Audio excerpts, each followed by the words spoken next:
మార్కాపురం జిల్లా కేంద్రంలో 147 ఏళ్ల చరిత్ర కలిగిన ఏబీఎం పాఠశాల పునర్వైభవం దిశగా అడుగులు పడ్డాయి. కొంతకాలంగా కబ్జాకు గురై మూతపడిన ఈ పాఠశాల ఎమ్మెల్యే కందుల నారాయణ రెడ్డి చొరవతో ఆక్రమణల నుంచి విముక్తి పొందింది. సంబంధిత అధికారులతో సమన్వయం చేసి సమస్యను పరిష్కరించడంతో పాఠశాలను అధికారికంగా తిరిగి ప్రారంభించారు. స్థానికులు, పూర్వ విద్యార్థులు పాఠశాల పునఃప్రారంభం పట్ల హర్షం వ్యక్తం చేశారు. చారిత్రాత్మక విద్యా సంస్థలను పరిరక్షించడం ప్రతి ఒక్కరి బాధ్యతని ఎమ్మెల్యే నారాయణ రెడ్డి అన్నారు. పాఠశాల అభివృద్ధికి అవసరమైన అన్ని చర్యలు తీసుకుంటామని ఆయన హామీ ఇచ్చారు.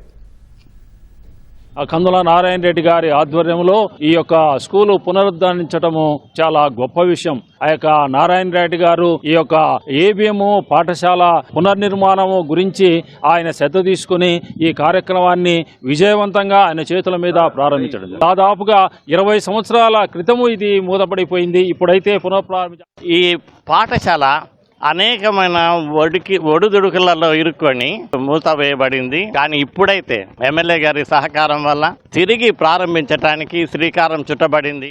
20 సంవత్సరాల నుండి స్కూలు మరి కబ్జా చేయబడింది, చుట్టూ ఫెన్సింగ్ వేయబడింది. ఏబిఎం ఎలిమెంటరీ స్కూల్ను ఈరోజు అన్యాక్రాంతం అయిపోయింది.